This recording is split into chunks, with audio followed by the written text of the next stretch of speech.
satisfação muito grande, uma responsabilidade, uma honra realmente trabalhar com a Conferência Casa Luz.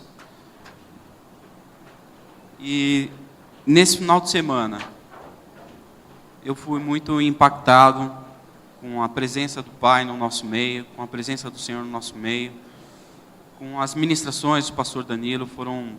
Quantos estiveram aqui nesses dias? Aleluia, então sabe do que eu estou falando. Foram ministrações muito profundas mesmo, vindo da parte de Deus, nos edificando e trazendo para os nossos corações aquilo que realmente Deus quer para os nossos dias.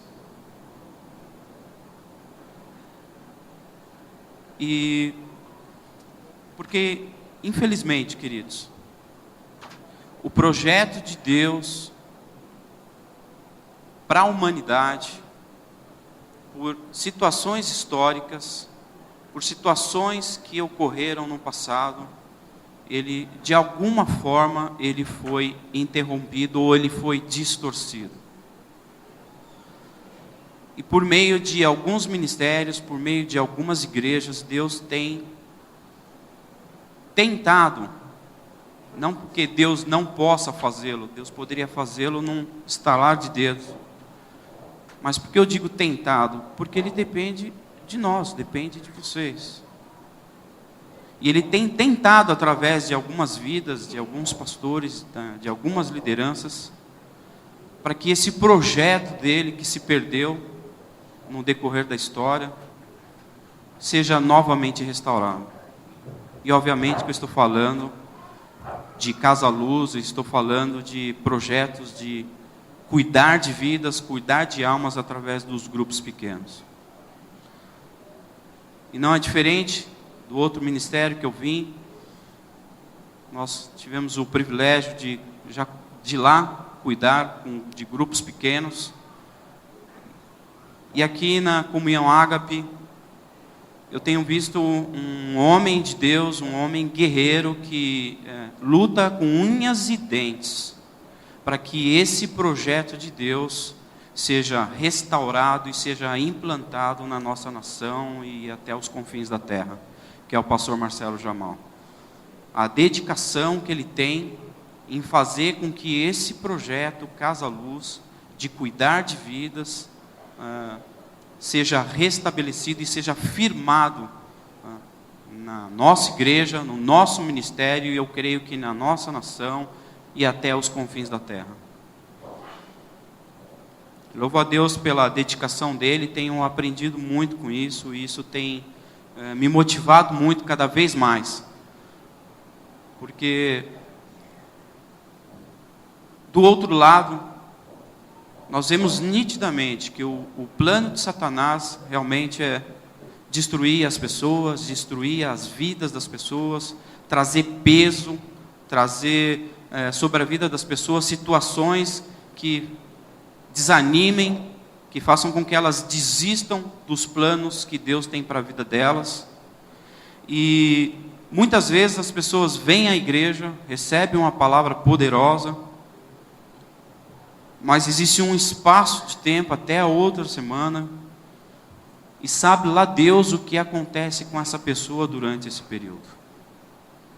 Você pode imaginar hoje uma pessoa que chegou aqui a primeira vez, e eu estou vendo algumas pessoas aqui tocadas já durante o louvor. A gente não sabe exatamente o que está acontecendo no coração dessas vidas, dessas pessoas, e amanhã elas retornam para os seus lares.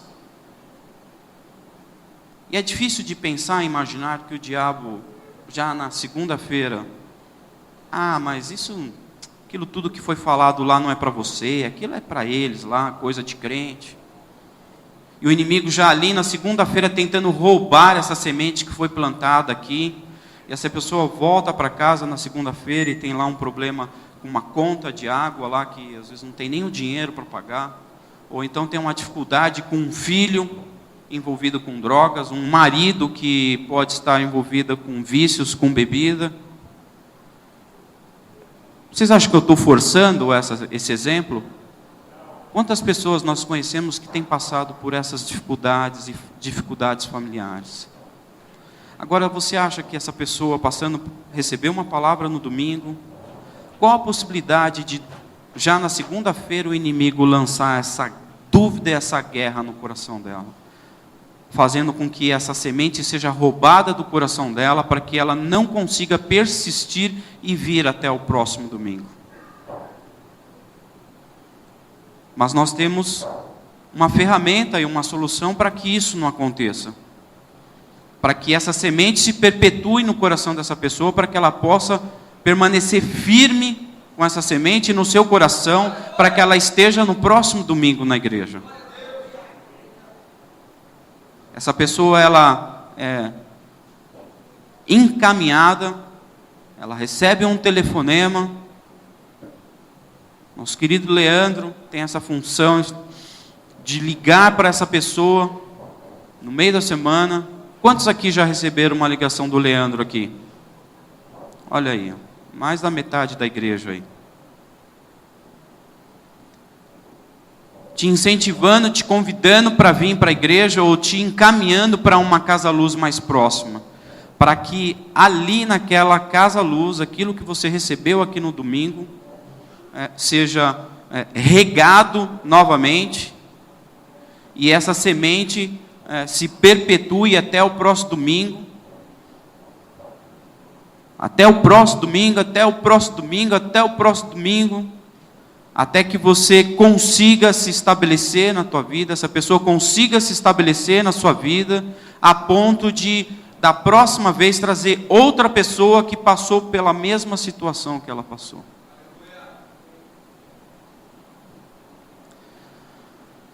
E esse projeto que foi colocado por Deus no coração do pastor Marcelo, uma invenção jamausita ou jamausiana, mas é algo que Deus colocou no coração dele e é bíblico. E eu queria compartilhar com vocês algumas coisas que Deus me colocou a respeito dessa questão, dentro da estrutura da nossa igreja e dentro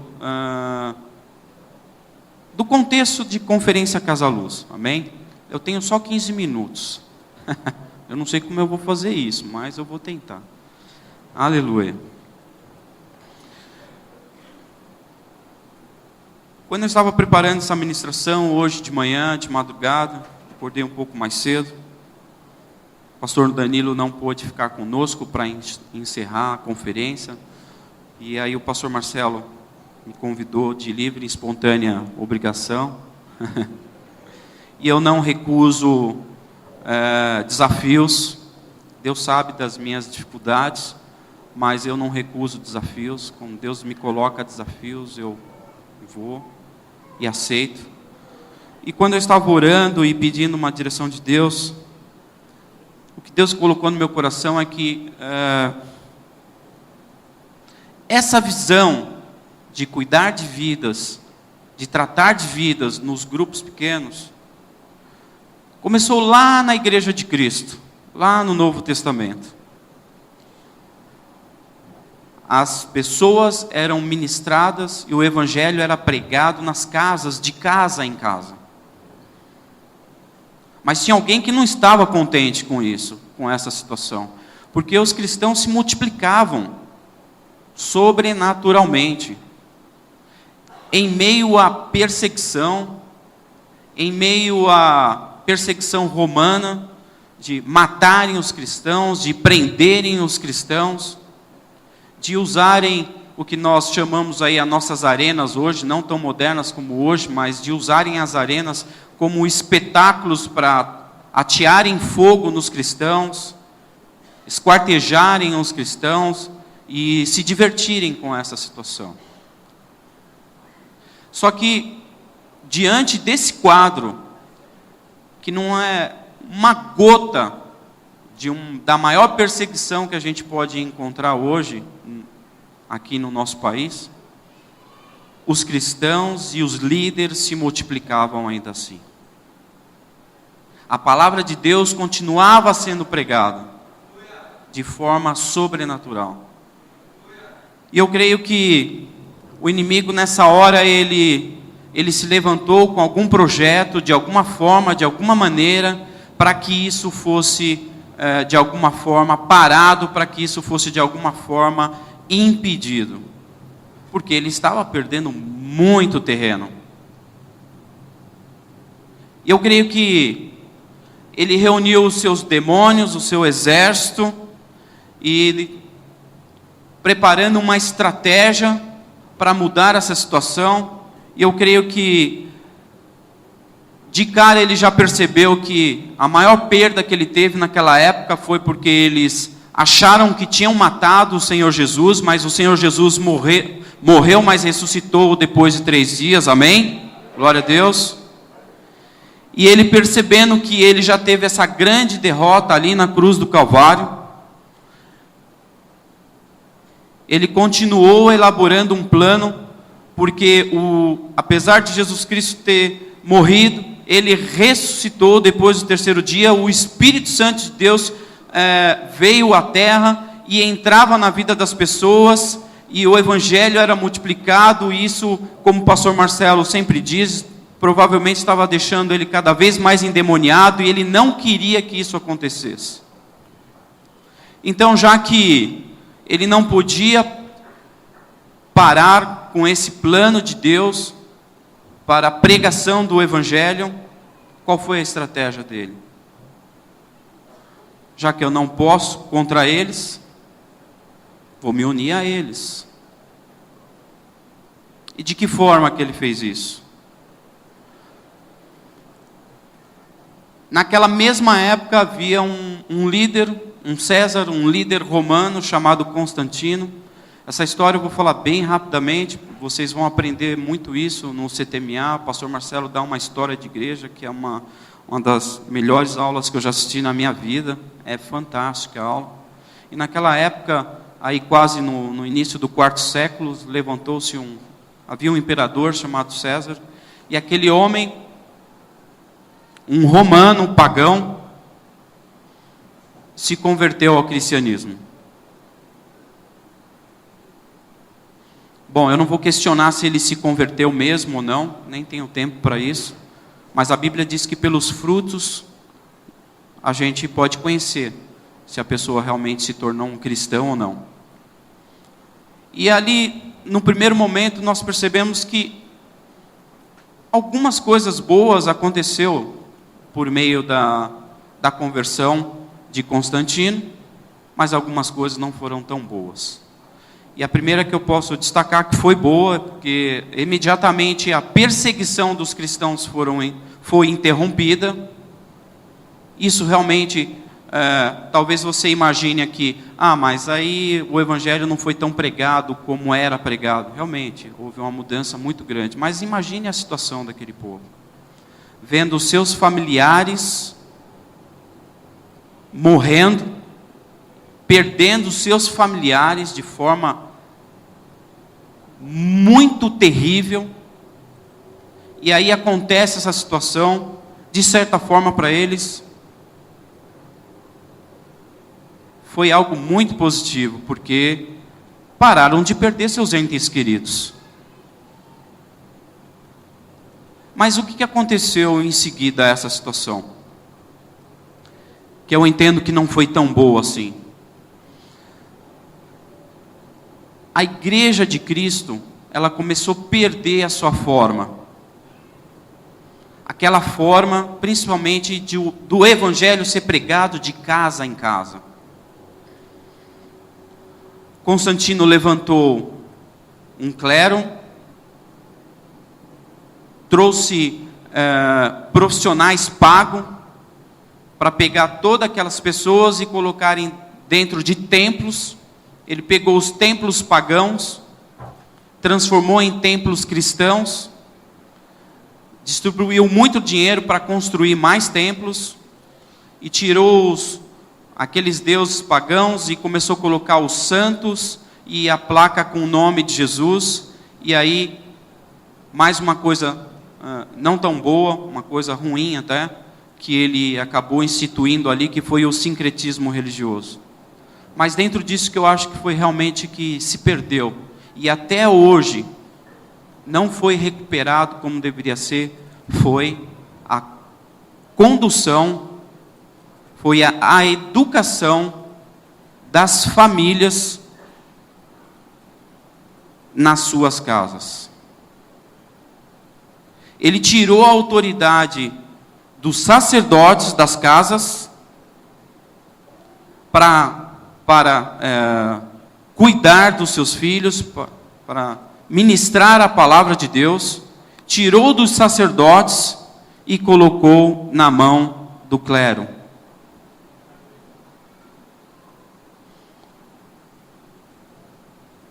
E até hoje, nós vemos a dificuldade que se tem das pessoas abrirem as suas casas para realizarem cultos. E por centenas de anos isso foi perdido.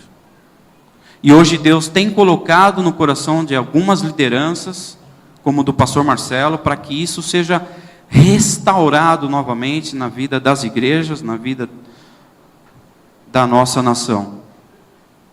Para que essa autoridade de ser pregado o evangelho nas casas, como acontecia no passado, seja restaurado.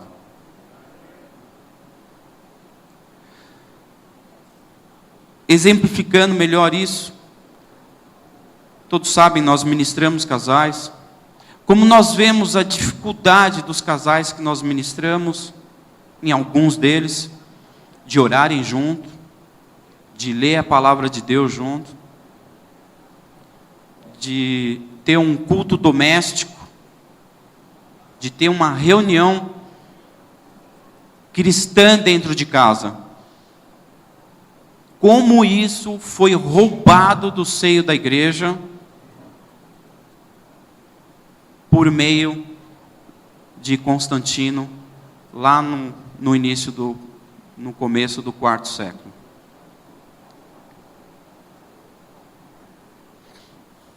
E hoje, por meio desse final de semana, da nossa conferência, através das ministrações do pastor Danilo,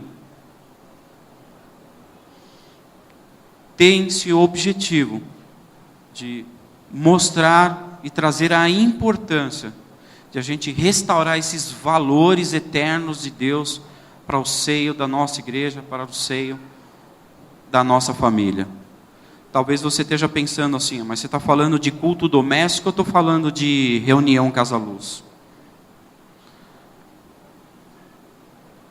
Aí fica para você discernir essa situação. Porque se a gente não consegue fazer um culto com os nossos familiares, com os nossos filhos, com a nossa esposa, qual não vai ser a dificuldade de a gente abrir a casa para ministrar pessoas que a gente nunca viu? Então, eu creio em Deus, que Deus tem no seu coração o desejo de restaurar esses valores eternos para a nossa família, para a nossa casa. Os pais orando com os filhos, as mães orando com os seus filhos, marido e mulher orando junto. Marido, mulheres, vocês conseguem imaginar o poder que existe por trás disso? Todos os dias vocês orando juntos. Você está louco, né? Como é que eu vou fazer todos os dias para orar com minha família, fazer um culto em casa? Mas a gente trabalha todo dia, a gente come todo dia, a gente estuda todo dia a gente tem uma determinada atividade, mas fazer um culto a gente não consegue. Vocês perceberam como isso é roubado do coração da gente? Mas eu queria incentivá-los. E ninguém está falando aqui para você chamar o Tiago, chamar o pastor Marcelo e fazer um culto com louvor, com pregação na sua casa. Estou falando de situações simples, você abençoar o dia do seu filho antes de sair para casa, você abençoar a vida da tua esposa antes de sair de casa, ou a vida do teu marido, Ou antes de deitar, os dois orarem junto pelo dia seguinte. Talvez a tua dificuldade de se envolver com casa-luz, talvez a tua dificuldade de abrir as portas da sua casa para ter um culto, uma reunião de casa-luz, esteja a partir disto. Porque a dificuldade tem uma raiz nessa situação. E o que nós vemos que, com essa experiência de conferência, com essa experiência de cultos domésticos, que as estratégias são boas, são espetaculares. Mas o que faz uma casa-luz crescer de verdade é quando a liderança ora,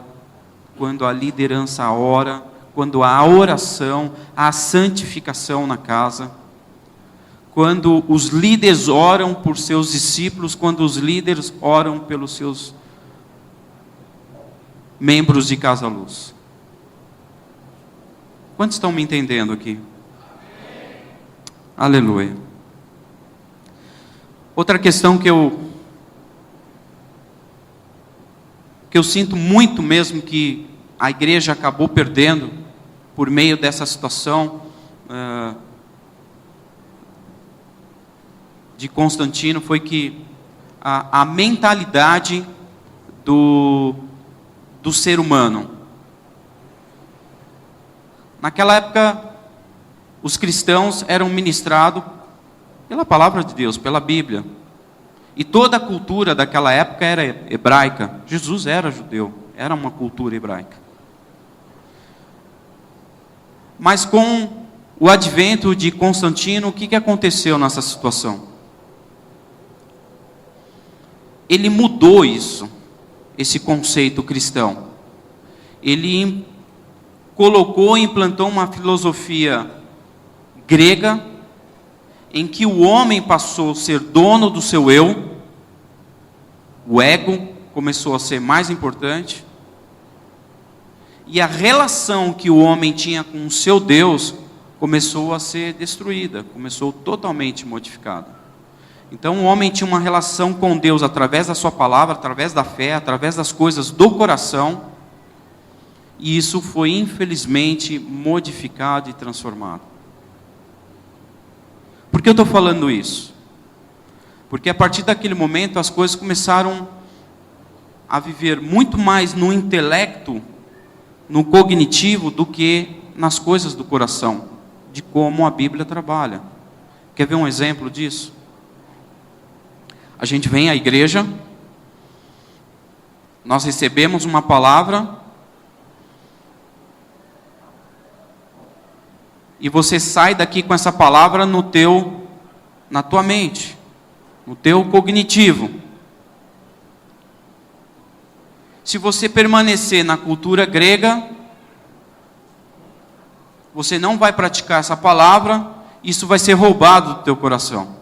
A semana que vem você nem lembra o que foi ministrado. Agora, dentro daquilo que Deus tem, na sua estrutura bíblica, dentro do conceito hebraico, bíblico, religioso, o que você vai fazer? Você vai pegar essa palavra que você recebe aqui e vai colocar em prática. E não é assim que Jesus fazia? E não é assim que Jesus deixou esse modelo? Lembra quando o pastor Danilo, ele deu o exemplo de Pedro? Quando ele deu o exemplo de ressuscitar um morto aqui. Quantos lembram aqui na prática? Ninguém lembra. Então eu vou dar um exemplo para vocês guardarem. Está vendo? Já esqueceram. Na prática, conceito bíblico. Vem ver, né, pastor? Vem ver e faz. Como Jesus fazia? Jesus pegava o seu discípulo. Vem, Pedro. Olha aqui, Pedro, essa situação aqui. Vamos aqui, tem uma pessoa cega aqui. Aí Jesus cuspia, fazia um bolinho lá de terra com água, passou nos olhos do cego, do doente. E agora? Está curado? Você está vendo? Ei, o que você está vendo? Eu estou vendo assim, parece umas árvores com perna assim. Peraí. E agora que você está vendo? Olha, são pessoas, estou vendo, estou enxergando, glória a Deus. E aí o que nós vemos a seguir? Em outras situações, Pedro saindo de um templo, saindo de uma sinagoga, e ele viu uma pessoa lá sentada, precisando de uma cura. E aí Pedro, eu não tenho ouro nem prata, mas o que eu tenho eu te dou, levanta e anda. Na prática. E hoje nós perdemos esse tipo de situação. A filosofia grega, que foi implantada naquela época por meio de Constantino, é de que você vive por metodologias. Quer ver outro exemplo? Dentro dessa estrutura, você vai ensinar alguém a nadar. Dentro da filosofia, você tem, em grega, você tem o passo 1, o passo 2, o passo 3, o passo 4. Então, você primeiro põe a touca de banho, né? Depois você entra na água, depois você deita num formato de prancha, deitado, aí você levanta o braço da direita, passo 4, o passo da esquerda, passo 5, você levanta a perna para bater as pernas, e assim sucessivamente. Na cultura de Jesus, na cultura prática, a gente faz mais ou menos que nem a gente fez com a Magda e com o Carlos. Põe na beiradinha da piscina assim, ó, e empurra. Aí eles sobem aqui e trazem esse testemunho maravilhoso. Eu aprendi a nadar assim, queridos. É uma piscina muito funda, de 2,5 metros aqui, e aqui tinha uma de 1 metro. Então o que eu fazia? Eu queria aprender a nadar de qualquer jeito, eu pulava aqui na de 2 metros, e já saía nadando em direção a de 1,5 metro. Agora se pode dizer o seguinte, uma pessoa que, por meio de métodos, ela leu como se aprende a nadar. Um professor de física, um professor ensinou ele a dar uma aula de como ensinar alguém a nadar. Ele aprendeu a nadar? Ele sabe nadar? Na teoria ele sabe, a gente não pode dizer que na teoria ele não sabe. Agora, se você estiver num navio, imagina a situação, num navio, no meio do oceano pegando fogo, e esse navio já foi anunciado que ele está indo a pique. Com quem que você queria estar no teu quarto, ou com quem que você gostaria de estar junto? Comigo, que aprendi a nadar aí sem teoria nenhuma, na prática, ou com esse homem que tem até um diploma para ensinar pessoas para nadar?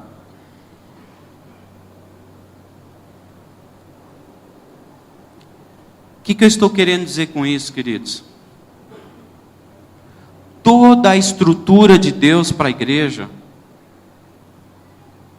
foi modificada.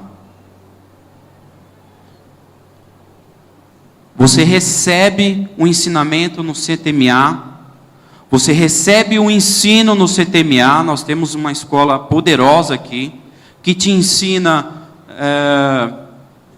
os princípios da palavra de Deus, te ensina na teoria como orar por um doente, como expulsar um demônio, como evangelizar alguém. Mas se você permanecer nessa doutrina grega, o que vai acontecer? Você vai perder. E qual é a doutrina de Cristo? Vai e faz. Executa. Realiza aquilo que você está recebendo. Enquanto o pastor Marcelo estava orando, veio algo muito forte no meu espírito, que tem muita gente, muitas pessoas, realizando diversos cursos, e cursos cristãos até, teólogos formados, mas estão somente com conhecimento e não estão praticando isso, não estão levando isso para a vida das pessoas. E Deus trouxe no meu coração que isso é um pão embolorado, porque a palavra de Deus é pão. Agora, se você pega esse pão que você recebe e você deixa lá na tua despensa, o que vai acontecer depois de alguns dias? Vai endurecer e vai embolorar. As pessoas têm recebido muito alimento diariamente, semanalmente, é rádio, é televisão, é aqui na igreja, é no CTMA, mas não tem colocado em prática.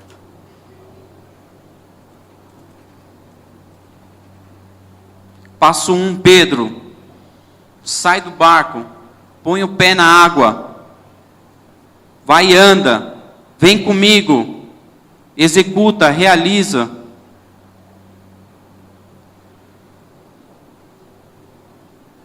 Tem muitas pessoas, e a gente ainda percebe um pouco de dificuldade nisso, queridos, é que ainda na nossa estrutura de Casa Luz, e a gente faz supervisão de Casa Luz, a gente percebe que algumas pessoas ainda estão no modelo antigo, no modelo grego, e não conseguem, tem dificuldade de entrar no modelo de Cristo, no modelo judaico. A gente chega nas casas e é o homem banda, como diz o pastor Marcelo. Ele toca, ele canta, ele ministra, ele prega e quer pregar igualzinho o pastor Marcelo. Tem pessoas que pregam até bem, né? Mas esse é o objetivo? O que acontece numa situação dessa? Imagina que até o teu discípulo ele tenha muito desejo de ter uma casa-luz. Ele arde no coração dele, poxa, eu quero ter minha casa-luz, que nem a Magna, como outras pessoas que nós vimos aqui, o Felipe, a Vanessa, a Patrícia e o Davi, vários outros aqui que têm me procurado, o Hamilton, várias pessoas com desejo de abrir casa-luz. Né? Imagina assim, as pessoas chegando novas na igreja e vê uma pessoa que ora 15 minutos, manda fogo, uma bênção, faz uma palavra de meia hora. O que acontece com essa pessoa lá? Ela vai pensar assim: meu Deus, eu não vou abrir uma casa-luz nunca. Como é que eu vou conseguir pregar igual a esse cara? Como é que eu vou conseguir orar que nem ele? Então, muitas vezes, em vez de ajudar as pessoas, nós estamos dificultando a vida das pessoas. Ao fato de que levar a pessoa a compartilhar, participar da casa-luz, sentindo o coração dela, do que ela recebeu na ministração, dando oportunidade para ela falar, e você ali ser somente um instrumento facilitador na vida daquela pessoa, para que ela possa, ela, crescer, ela ser levantada.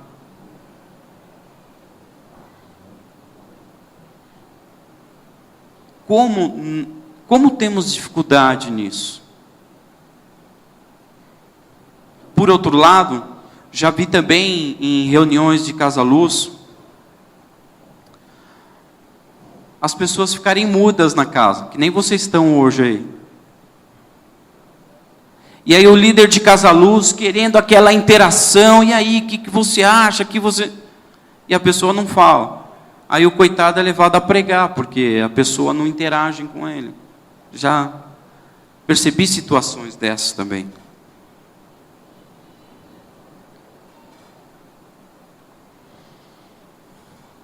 Desculpe, queridos. Eu sei que certas situações acabam confrontando a gente em algumas situações, mas eu preciso falar de algumas coisas importantes que Deus tem colocado no meu coração a respeito disso.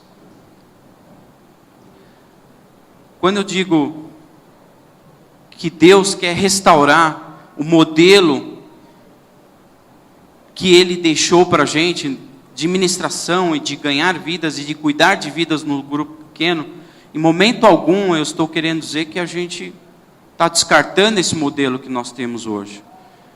Esse modelo de culto, de congregação, não tem como mais voltar atrás. Imagina o mundo, imagina o Brasil hoje, o mundo sem as igrejas. Do que seria do mundo. Então não tem como a gente voltar atrás mais dessa situação. E hoje é uma ferramenta de Deus mesmo, poderosa as igrejas. Mas a igreja sozinha, só a igreja aqui, não consegue, não tem braços para alcançar o bairro inteiro. E as casas, a Casa Luz, é uma ferramenta de Deus para alcançar essas pessoas.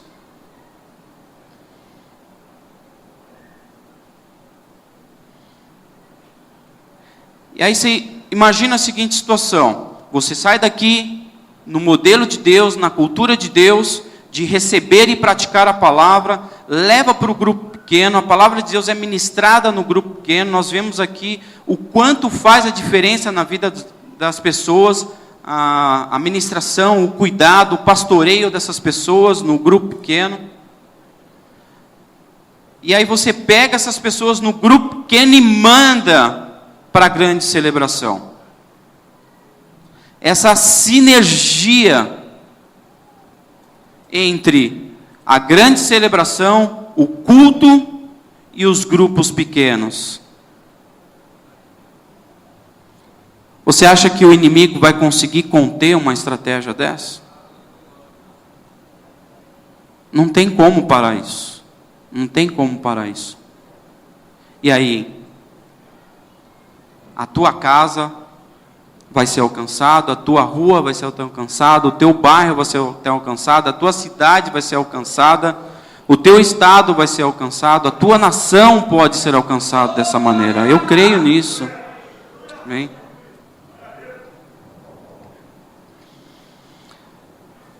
Em João 21:15, 16, 17, que é o tema da nossa Casa Luz, bem rapidamente para a gente encerrar, queridos.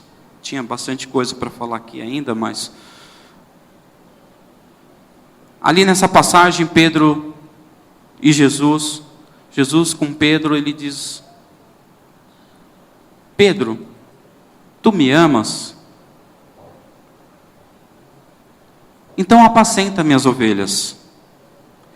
E por várias vezes, até na conferência anterior, eu via esse texto e eu, no meu espírito, Senhor, tem algo mais atrás disso que eu preciso entender. E aí eu fui procurar no grego, fui dar uma estudada para ver essa situação, para entender melhor esse texto, e algo que me trazia uma dúvida: por que Jesus repetiu 3 vezes, Pedro, tu me amas? Vocês já pararam para pensar isso? Por que Jesus repetiu isso 3 vezes? E ali no texto, Pedro, tu me amas, esse amas, no grego é ágape, é o nome da tua igreja, da nossa igreja. Então, Jesus disse assim: Pedro, tu me ágape, ou verbalizando, tu me agapau, você me ama, Pedro? E Pedro respondeu: Jesus, eu te filéu, que vem de filo, que é um amor não tão intenso como ágape. E eu quis entender melhor essa situação. Poxa, mas será que Pedro não amava Jesus? E o que veio no meu espírito é o seguinte, é que, a despeito se era ágape ou era filéu, ou que Pedro respondeu, nós vemos no decorrer da história a demonstração de Pedro pela obra de Jesus e pela vida de Jesus, morrendo pelo Evangelho. Então o amor de Pedro, independentemente do termo utilizado, o amor de Pedro por Jesus era muito grande. Então, Deus, o que o Senhor está querendo dizer com isso? Repetindo isso 3 vezes. Mesmo porque nos dicionários gregos, alguns deixam as palavras, o termo grego filéu e ágape, muito próximo um do outro, e eu quis entender isso, e Deus trouxe algo no meu coração, que eu queria compartilhar com vocês, dentro dessa questão de prática, de praticar aquilo que a gente tem recebido nas nossas vidas. Jesus estava dizendo assim para Pedro, deixa eu pegar o modelo gospel nosso aqui, né? Todo mundo gosta de usar o pastor Luiz de exemplo, né? É porque ele é bonitão mesmo, né? Você é assim, José. Então, se eu disser assim para você, José, não Jesus, você me ama, José? Então responde assim como Pedro respondeu. Não, essa é a terceira parte, já está querendo adiantar a prestação. Eu gosto de você, Jesus. Eu gosto de você, né? Você me ama? Eu gosto de você. Então cuida dos meus. Cuida da Cláudia, cuida do Cauê, cuida do Murilo. Você me ama, Jesus? Você me ama, José? Cuida dos meus. Apacenta minhas ovelhas. Agora, obrigado, José. Quem eram os filhos de Jesus? Jesus tinha filho físico de sangue? Não. Quem eram os filhos de Jesus? Quem são os filhos de Jesus? Então, se o José disser assim para o pastor Marcelo, pastor Marcelo, eu te amo. Aí o pastor Marcelo vai falar assim, você me ama, José? Então apacenta minhas ovelhas. Jesus não estava preocupado se ele estava respondendo ágape ou filéu. Jesus não estava preocupado com terminologia. Jesus estava querendo ouvir na prática. Pedro, você me ama? Então apacenta minhas ovelhas. Cuida das minhas ovelhas. O que veio no meu espírito nisso? Como eu posso dizer que eu amo a Jesus, mas eu não apacento as ovelhas dele, eu não apacento o rebanho deles? Quantos estão me ouvindo? Então, se um dia você chegar para o pastor Marcelo assim, pastor Marcelo, eu te amo muito. Você vai falar assim para o pastor Marcelo, eu apacento tuas ovelhas. É possível você dizer para o pastor Marcelo que você ama ele, mas você não trata bem a pastora Adriana, você não trata bem o Christian, o Eric? É possível você dizer que ama Jesus, mas você não apacenta as ovelhas de Jesus? E foi isso que o Senhor trouxe no meu coração. Que a gente vem aqui na igreja, na grande celebração, levantamos as mãos, oramos a Deus, tudo isso é bênção, é maravilhoso isso.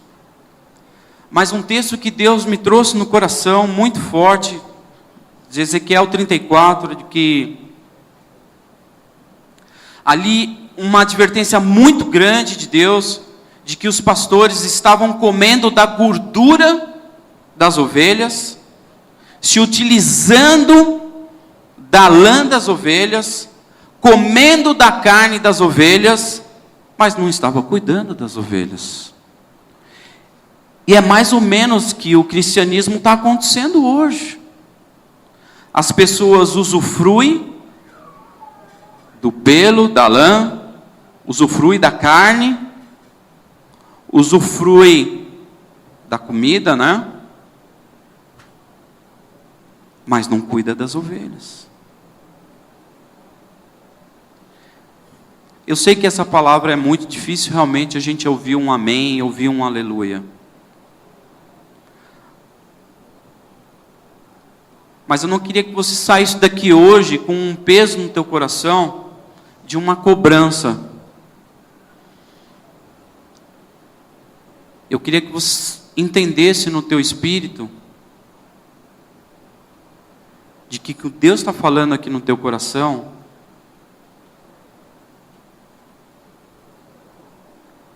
que da mesma forma que Ele te ama, Ele quer que você o ame. Só que Ele quer que você demonstre isso cuidando dos filhinhos dele. Amém? Aleluia. Eu queria convidá-los a fechar os seus olhos, queria orar nesse instante.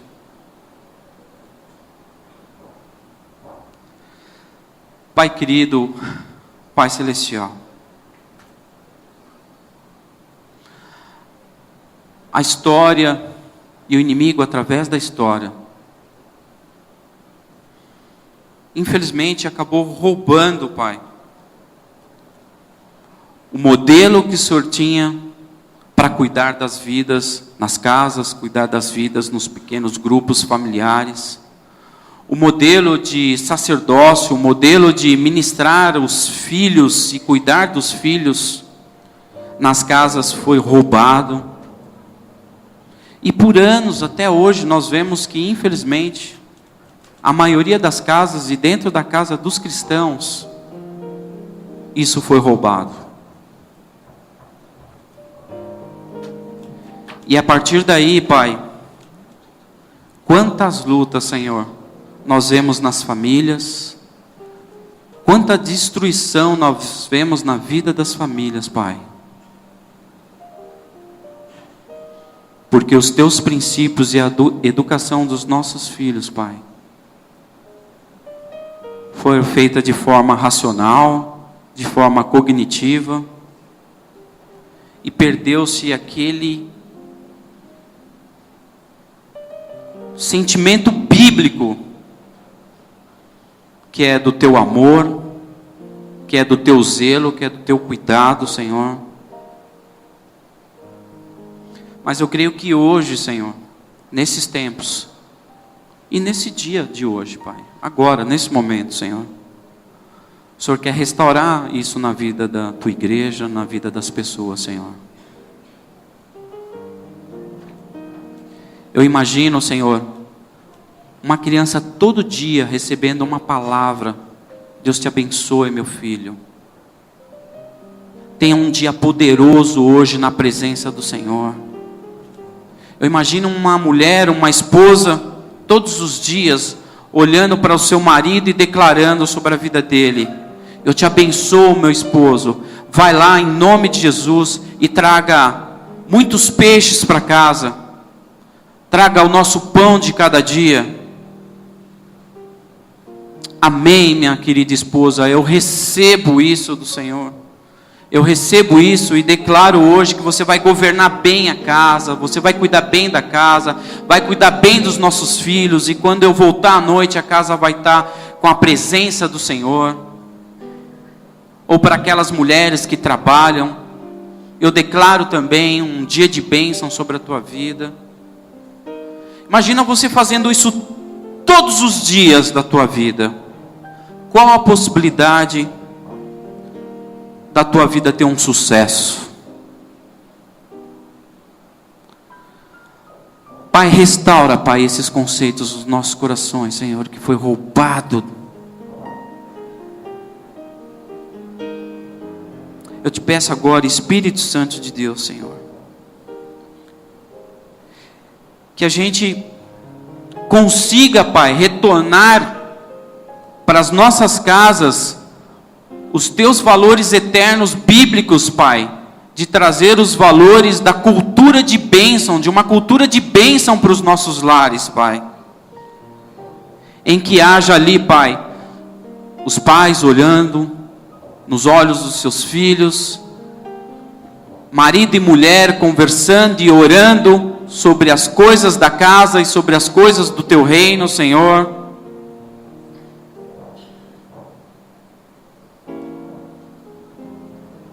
Talvez você esteja aí passando por alguma luta, por alguma dificuldade. Não precisa levantar tua mão. Talvez você esteja aí precisando receber um acompanhamento.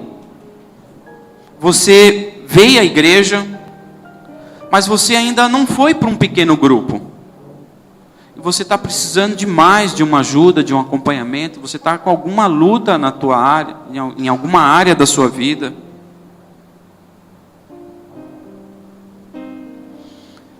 E lá eu quero dizer que você pode receber um acompanhamento. Lá você pode ter uma pessoa que escuta as batidas do teu coração. Ter uma pessoa pronta para orar contigo nas tuas aflições, no teu problema.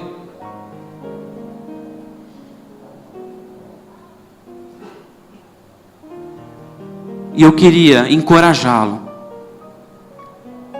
Aí agora no teu espírito,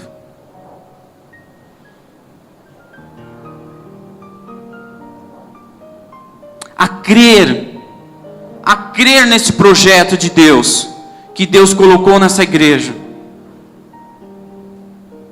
para cuidar da sua vida, para cuidar do seu coração, e fazer um desafio aí no seu coração, dessa semana, de procurar uma casa dessa, uma casa-luz mais próxima, para pedir ajuda que o teu coração está clamando.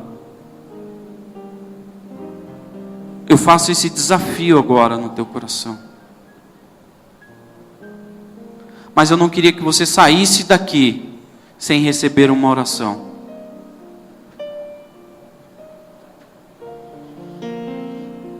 E eu queria também nesse momento, para encerrar, aqueles que estão movidos em sentindo de Deus o desejo de apacentar os cordeirinhos de Jesus. Aqueles que estão aí agora sentados, ouvindo essa palavra, sim, Deus, eu te amo e eu quero demonstrar esse amor que eu tenho por ti, Senhor, cuidando das vidas, cuidando das tuas ovelhas. Eu queria te convidar agora a ficar de pé.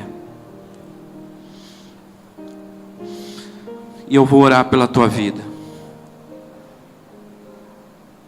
Aleluia. Glória a Deus. Pai Celestial, nesse momento, Senhor, em que essas pessoas, Senhor, de alguma forma, Senhor, foram tocadas pela tua palavra, entenderam, Senhor, que na vida sempre elas terão atividade, sempre terão atividade, tanto no trabalho, na vida secular, na vida profissional, na vida estudantil, sempre eles terão atividade, mas que ele recebe e entende no espírito dele, Senhor, que tem um chamado para a vida dele, Senhor, de cuidar de vidas, de cuidar de pessoas e de apacentar as tuas ovelhas, Senhor. Que eles entendem, Senhor, que hoje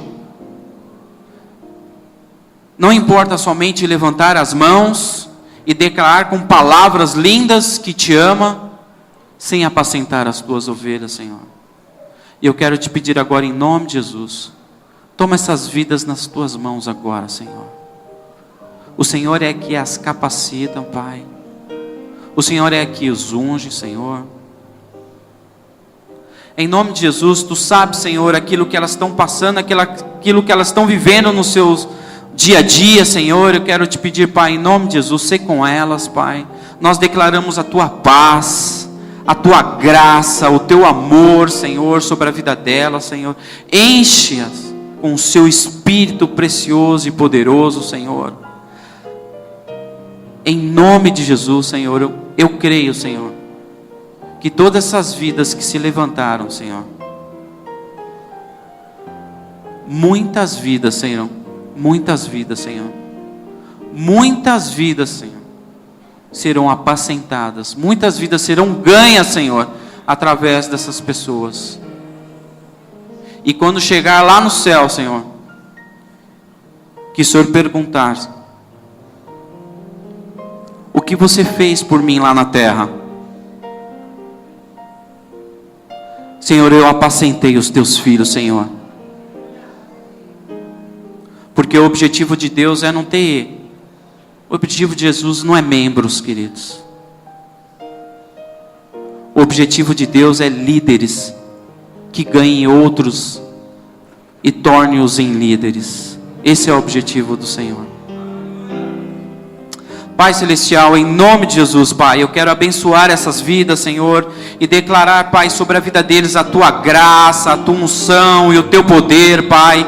Que, Pai, em nome de Jesus, esse gesto, Pai, que eles tiveram hoje, Pai, não seja um gesto cognitivo, gregoriano, mas seja um gesto, Pai, baseado, Pai, no amor à Tua palavra, no amor a Ti, por amor às Tuas vidas, Senhor, e que eles saiam daqui durante essa semana, Senhor, eles procurem uma casa-luz, procurem uma liderança para crescerem nessa área, Senhor, e serem treinados e usados para cuidar de outras vidas, para apacentar outras vidas, Pai.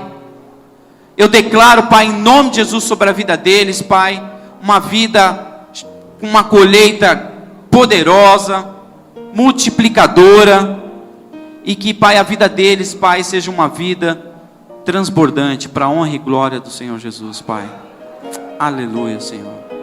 Aleluia. Você pode dar uma salva de palmas para Jesus?